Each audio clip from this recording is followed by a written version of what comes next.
Good afternoon. Thank you all very much for having us. We're here to talk to you about something very near and dear to both of our hearts, to serve those who have served, and the JMU Valor program. So our goals are to take the work that began here on campus in 2012 and take it to the next level. We want to guide our students through the business side of their time at JMU. We want to support their transition to this campus. We want to create a sense of home and comfort for them while they're here through our Veterans Lounge and all across our campus. We want to provide comprehensive services for them and provide for their unique needs.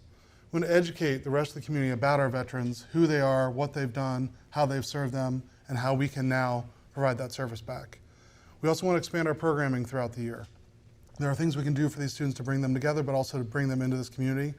Then we want to support them as they transition from JMU after graduation. Where we are today is after the work of many, many people after Provost Jerry Benson created a group back in 2012 to come together and provide support to this community. In November of this past year, late November, the team came to me and said, "Can Student Affairs take this? We've taken it as far as we can. We need to go farther and do more." And I accepted that and have been working ever since with our students to create this opportunity for our students. So we're starting to create our support systems across campus. We've been meeting with the Veteran Scholars Task Force. I'll be meeting individually with each member. The Student Veterans of America chapter is a registered student organization here and active on campus. The Veterans Lounge and the Student Success Center is a home for these students where they can gather. And then we host several events each year, including the Memorial Day flag display on the quad. Where we want to go for this spring, anyone that knows me knows that I tend to be pretty aggressive, so we have pretty big goals already for this spring. We are creating the JMU Valor office. That's what we're going to call this group. Valor is an important theme for these students. We want to establish a student staff presence. We already have. She's next to me. We've hired Denise to work with us this spring, in the summer, and then I hope to have her as a grad student next fall. We're going to have focus groups with all veterans, inviting all of them to small group conversations to talk to us about their experience and see how we can better serve them. We're working with the bookstore who's agreed to help us create a hat that we can sell, and we'll get the proceeds back to serve the veterans through those sales. We're also going to connect with ROTC. We have an amazing ROTC program here on this campus. Those two communities should connect and should be vibrant together as they grow. We also plan to host several events this year, a barbecue and a graduation celebration as a minimum, so that we can celebrate those that are graduating and moving on. We're going to take what was the task force and create an advisory board to help bring liaisons from all across this campus together to serve. We're also going to be improving our services and resources in the Veterans Lounge. We've already added a number of different things, mostly with the help of partners from across campus. Administration and Finance is buying us a refrigerator. Registrar just bought us 2 computers and a printer. And then we've been going to Costco and buying food and other things so that there are items in there to welcome the students when they come in the space. And last, I've asked my division to step up. We've gathered money to buy some identity items for this community. So when they come back in the fall, they'll have t-shirts, hats, pins, challenge coins, so they can become a community and identify each other on campus and make what can, for them, be a large campus, feel smaller. There we go. So in the future, where we want to go in the next 2 years, establishing the graduate student position that I mentioned, we want to host a fall orientation every year just for our veterans. While they need some of the things that our other students need, they need very different things. We have to give them their own path so then they can connect more with the community later. We're going to increase awareness. We're going to work on a veterans map where we'll identify everyone who works at JMU who is a veteran, so our students will know that they are not alone on this campus. We'll develop recognition opportunities at sporting events, both football and basketball and others, where our veterans can be recognized.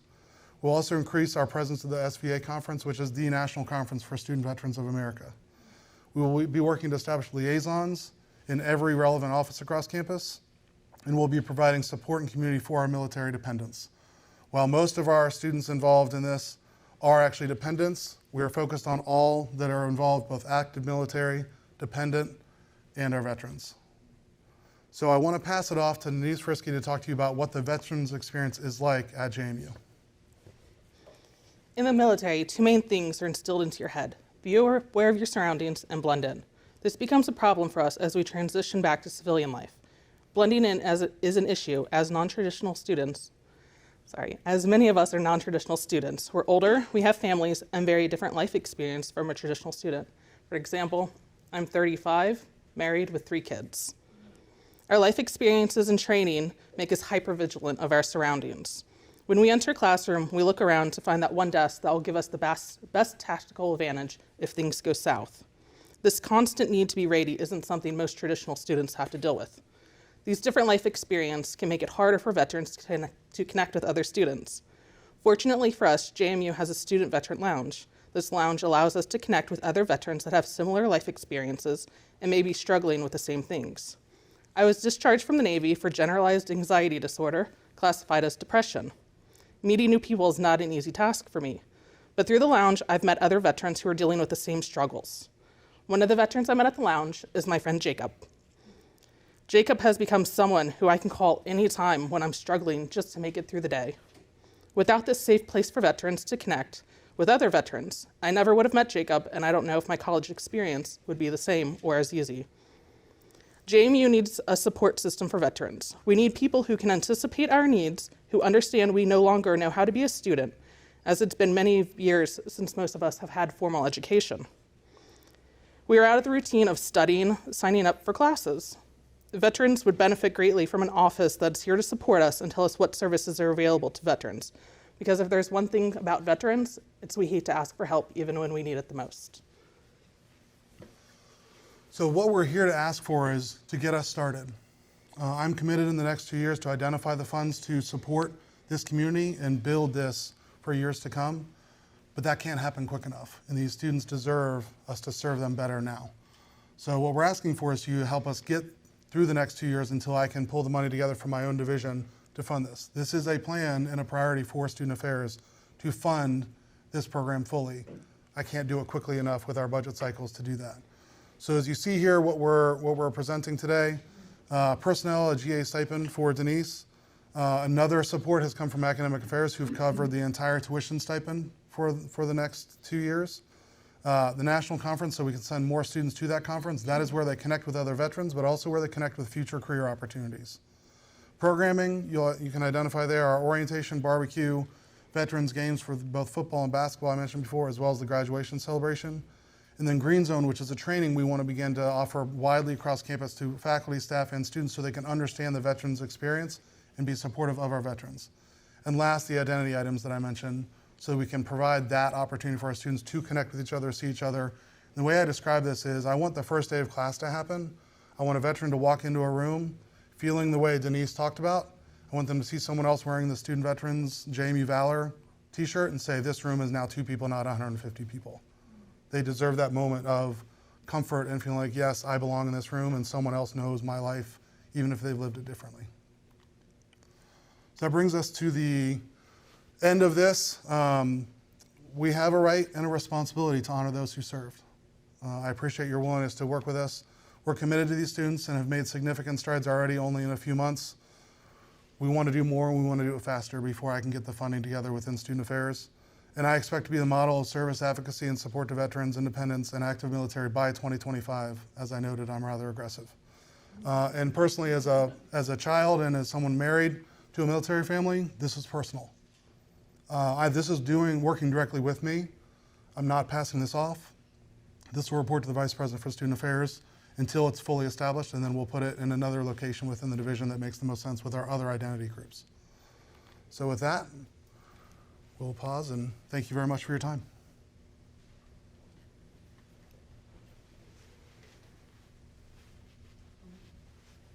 You mentioned an office where these things can be coordinated. What would the office be, or is it already there? It's already there. We have the Veterans Lounge and the Student Success Center. One of the I call it Main Street. JMU's Main Street is Student Success. We already have a space in there, and we'll be actually turning a room that's not all that well used within that space into the office for Denise and the staff of JMU Valor. And so the budget includes financing for that as well? That's already paid for. Okay. Everything's already there. All I'm doing right now is trying to find a desk, which I will find. Please. Go ahead. What are the lessons learned over the history of veterans coming to Madison and then ultimately JMU? You look at the first male students were veterans coming back from World War II as day students. Then you look at the late 60s and 70s, the veterans are coming back from the Vietnam War. And now you look at today's veterans that have served and are now coming to a college campus. What have we learned from those those experiences and how we address those needs, how we make them feel a part of the community, not just when they arrive, but ongoing. What have we learned, and what are some of the things that you take away from that experience, maybe not personally, but knowing of that history that is applicable now as we look at this latest generation of veterans perhaps coming to and hopefully staying and graduating from JMU? Sure. I'll share my thoughts, and if you have anything you want to add, Denise. Number one is this is not a monolithic community. We have to think of all 150 of these veterans as different individuals with different needs, which is why we need a set group of people doing that work. Why we need someone who lived that experience in that office helping us do that. We can't just say, oh, we're going to do this one thing and that's going to work for all 150 veterans. It's not. And I have this experience from my previous institution where I oversaw veterans work there. You have to provide things that are right for veterans with families, single veterans, veterans that are younger, veterans that are older. We have to really look at this as 150 different individuals, and then you take in the dependents and active military as a whole other group. The individuality is going to be key to how we do this. We can't just say, we did 4 events, that's enough. So I think that for me is the most important one, is that you cannot just label these are the veterans and this is their place. Because for example, for some students, they love the Veterans Lounge. Others don't feel comfortable. So we have to provide multiple different places and different homes, which is why we want to do the veterans map of campus. So they can say, oh, I know Nick Swartz and Jennifer Taylor, who've been the ones leading this. They have offices, I can go to them and talk to them. Because someone might rather talk to Jennifer or Nick rather than me or Denise. We need to identify all these different homes for students to find. I think you said very well. Thank you. You answered my question, thank you. Great.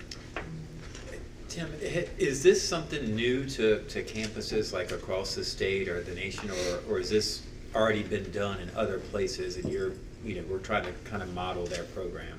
It has been done lots of other places. I'm using my experience at George Washington University, and I actually have a meeting with Notre Dame's Veterans Coordinator next week.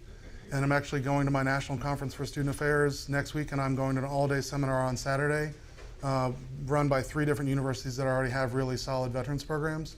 So we know each other well enough, you know how I mean this. I'm excited to go learn from them and steal from them and do better than them with what we learn. I didn't see anything that spoke to a connection on social media to establish a cohort. I would assume that that's part of the plan in some way, shape, or form, and is that part of the budget? Yeah, and that will be pretty cheap, to be honest. We'll probably eventually get a student that will run most of that for us day to day. I'm pretty active on social media here on campus and really engaged in that way, so I expect to be able to elevate ourselves pretty quickly in that way.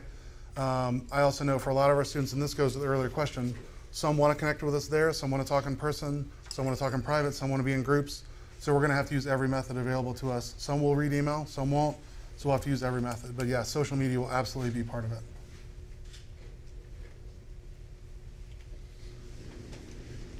Yes. Do you foresee having activities that bring the balance of the student body involved, getting involved and being educated by it? You know, I'm not wording this properly. I think I'm with you, but yeah.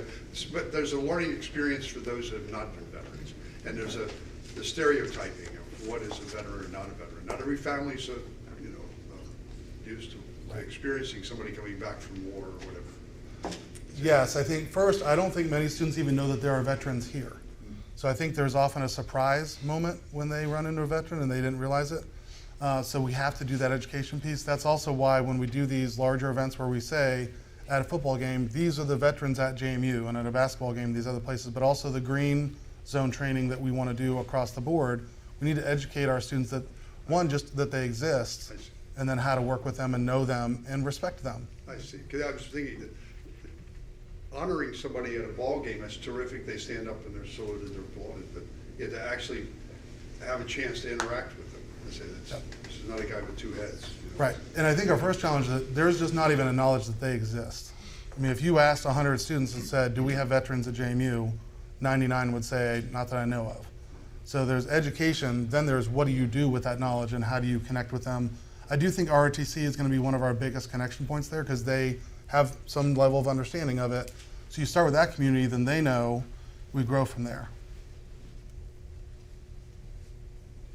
I've got two questions from Zoom. John Reeve Snyder asked, can you please clarify on your budget? You had the $25,000 total ask, then you mentioned that academic affairs is covering $9,250. So does that mean your ask is actually $15,750, or is it the? I'd already pulled the 9250 out. Okay. Yep. And then the second question is from Brian McKay. Number one, thank you for your story, Denise. He wanted me to put in there, and then he said, Dr. Miller, can you elaborate on what unique value the National Conference provides? How would that be different from a JMU Veteran Career Day held on campus?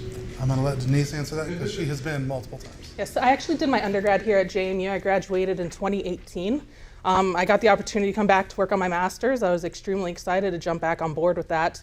I've been to the National Conference twice now. I went once as an undergrad, once as a grad student. It is the largest gathering of student veterans in the United States. And those people that they're at the career fair are there specifically looking for veterans to work with their companies, to better their companies. We get job offers at these career fairs. We walk out knowing that we have a place when we graduate.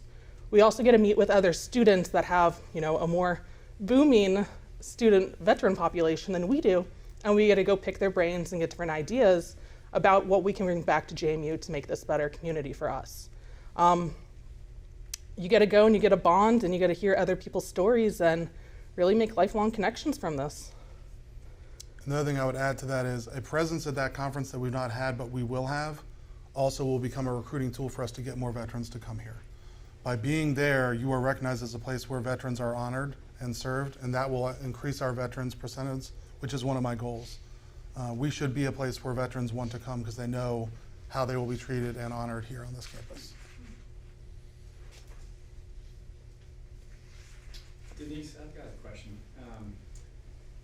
When we purchased Harrisonburg High School and we had Veterans Memorial Field was part of that, it was a baseball stadium, and we worked carefully with the AMVETs and the VFW and the American Legion and the POWMIA riders to talk about their vision for what could be meaningful, and we ended up creating Veterans Memorial Park for baseball and softball, but we also built the memorial there for veterans of all foreign wars from Harrisonburg and Rockingham County who were killed in action.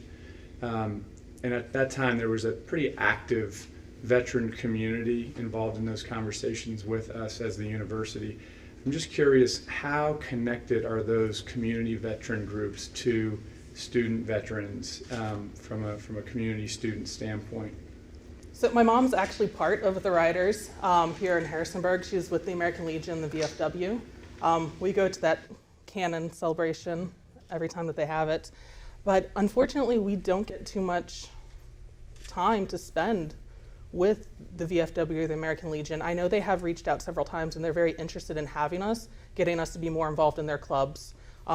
They've also offered us their space, their halls, to be able to host any activities that we would like there. So it's a great area for growth for us. Thank you.